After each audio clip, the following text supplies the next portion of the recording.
Sveiki, šiandien noriu pakalbėti apie saugumą.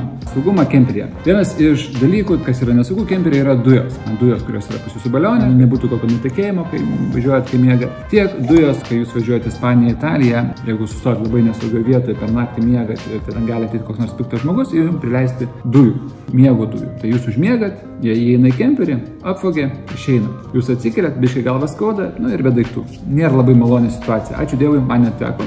Tai vokiečiai tam dalykui išrado apsaugą, dujų detektorius, kuris reaguoja į miego dujas ir į bet kokias kitokias dujas. Jis yra toksai daiktas, jungiasi, kur yra slabina srovė 12 voltų ir visą laiką veikia. Jį reikia dėti ne aukštai, ne per vidurį, bet kuo žemiau, nes dujos, miego dujos arba dujos, kurios yra jūsų balionuose, jos yra žemai. Jos yra sunkesnės už orą ir tam, kad greičiau sureaguotų, jį reikia dėti žemai, tenais, kur jūs miegat. Kur miegat ir kuo žemiau.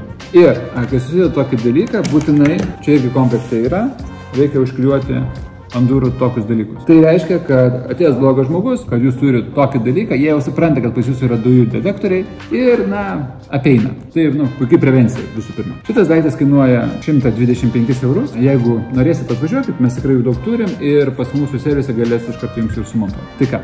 Iki!